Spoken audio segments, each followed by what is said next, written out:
अस्सलाम वालेकुम viewers, welcome to my YouTube channel Pindi food ideas.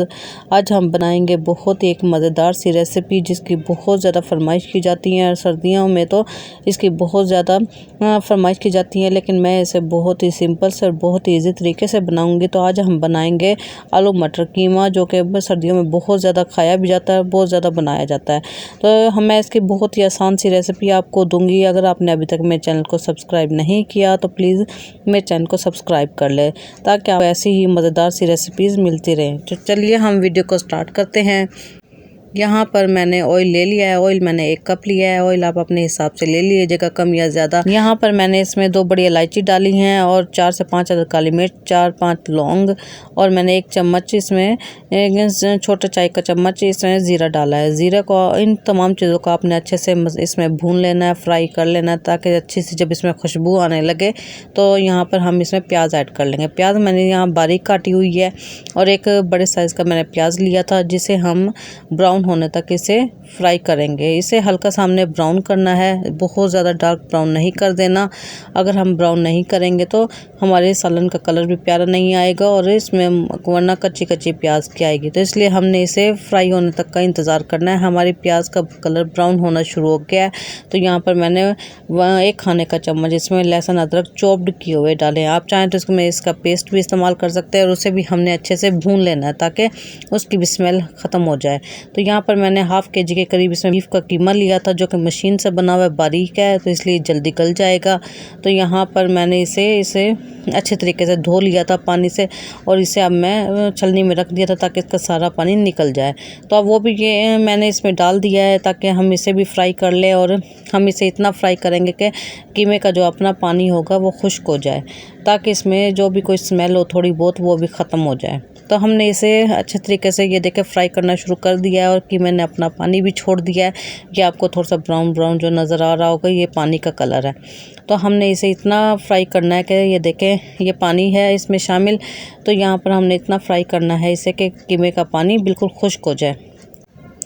कीमे का पानी तकरीबन खुश्क हो गया है, तो इसमें हमने ड्राई मसाले डालने हैं। इसमें 1 टीस्पून मैंने कश्मीरी लाल मिर्च डाली है, 1 टीस्पून धनिया, 1 टीस्पून इसमें गरम मसाला, और हाफ़ टीस्पून इसमें हम हल्दी का इस्तेमाल करेंगे। इन तमाम चीज़ों को हमने भून लेना है जल्दी से, ताकि हमारे मसाले जले नहीं। इसमें बिल्कुल थोड़ा सा इसका कीमे का पानी रह गया है, तो इसलिए हमने मसाले ऐड कर दिए हैं, ताकि पानी के साथ ही हमारे ये मसाले भी भून जाएँ और जले नहीं। इसे हम अच्छे तरीके से चमचा हिलाकर इसे भून लेंगे। और ये देखिए इसका कलर भी मसाले डालने से कितना मज़े का आ गया है। अभी हमने इसमें और भी चीज़ें ऐड करनी है। तो यहाँ पर हम इसमें हाफ़ टीस्पून के करीब इसमें मैं साबुत धनिया इस्तेमाल करूँगी। साबुत धनिया आपने लाजमी इस्तेमाल करना है, क्योंकि इसका बहुत ही मज़ेदार सा टेस्ट आता है। यहाँ पर 2 टीस्पून मैंने इसमें नमक ऐड किया है। नमक और मिर्च आप अपने टेस्ट के अकॉर्डिंग ले लीजिएगा। अगर आप ज़्यादा खाते हैं तो आप ज़्यादा इसमें ऐड कर लीजिएगा। और इन दोनों चीज़ों को हमने डालकर अच्छे से हिलाना है और इसे मिक्स करना है। इसके बाद यहाँ पर मैंने 1 टीस्पून भर कर इसमें चिली फ्लेक्स डाली है, यानी दड़ा मिर्चें। इनका भी बहुत ही मज़ेदार सा टेस्ट आता है। ये भी आपने लाजमी डालनी है, इससे भी सालन का टेस्ट मज़ा दुबाला हो जाता है। अब इन तमाम चीज़ों को डालने के बाद हमने अच्छे से इसे भूनना है, ताकि कीमा भी थोड़ा सा भून जाए और हमारे जो मसाले, ड्राई मसाले हमने इसमें ऐड किए हैं वो भी भून जाए। तो हमने इसे 2 से 3 मिनट के लिए इसे भुनने के लिए रख देना है। अब मैं इसमें टमाटर ऐड करूँगी। टमाटर भी मैंने बारीक काट लिए थे, 2 मीडियम साइज़ के मैंने इसमें टमाटर डाले हैं। उन्हें भी हम अच्छे से डाल के भून लेंगे, ताकि हमारे टमाटर भी अच्छे से नरम हो जाएँ। अभी हमने इसे इतना भूनना है कि हमारे टमाटर बिल्कुल सॉफ्ट हो जाए, और ये बहुत ही जल्दी सॉफ्ट हो जाएंगे, क्योंकि इसमें नमक भी डाला हुआ है। और हम इसे हल्की आंच पर फ्राई करना है। तो ये हमारे टमाटर बहुत जल्दी नरम हो जाएंगे, क्योंकि मैंने इसे बारीक काटा हुआ था। और साथ में 2 से 3 हरी मिर्चें मैंने इस तरह बारीक काट ली थी, वो भी मैंने डाल दी हैं, ताकि उसका भी अच्छा सा टेस्ट आ जाए। अब हमने इसको कीमे को इतना भूनना है, तकरीबन 5 मिनट के लिए और भूनना, ताकि हमारा अच्छे से भून जाए। जब ये भून गया तो मैंने इसमें मटर ऐड कर दिए। मटर मैंने यहाँ पर 1 पाव के करीब लिए थे। आप चाहें तो इसकी मिकदार को भी आप कम ज़्यादा कर सकते हैं। इसी के साथ हम मटर भी अच्छे से भून लेंगे ताकि हमारे मटर भी गल जाए। और 2 मिनट इसे भूनने के बाद हमने इसके देखिए इस तरह का कलर आ गया। अब हमने इसमें पानी ऐड करना है। पानी हमने इसमें इतना ऐड करना है कि हमारे मटर भी गल जाएं और हमारा कीमा भी थोड़ा सा कच्चापन इसमें ना रहे और कीमा भी गल जाए। आप चाहें तो इस पानी की मिकदार को भी कम ज़्यादा कर लें, क्योंकि कुछ लोग इसे बिल्कुल ड्राई पसंद करते हैं, कुछ लोग इसमें हल्की सी ग्रेवी या हल्का सा शोरबा पसंद करते हैं। तो मैं यहाँ पर थोड़ा सा मीडियम ही रखूँगी, ना बहुत ज़्यादा खुश्क करूँगी ना बहुत ज़्यादा पानी रखूँगी इसमें। इसलिए पानी मैंने अपने हिसाब से डाला है, तो आप भी कम ज़्यादा पानी की मिकदार को कर सकते हैं।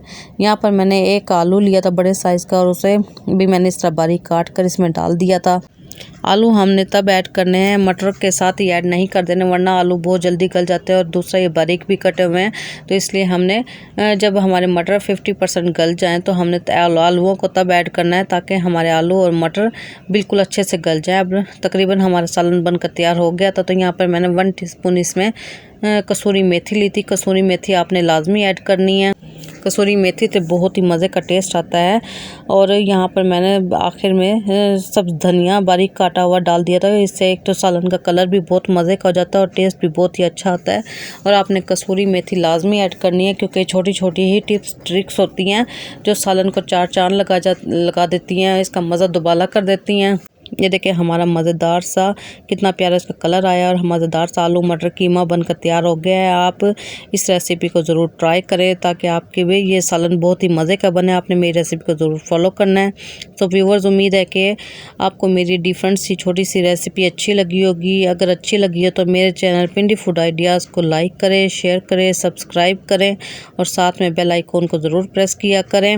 और हमें कमेंट करके ज़रूर बताया करें कि आपके घर में किस तरीके से ये रेसिपी बनाई जाती है और आपको मेरी रेसिपी कैसी लगी।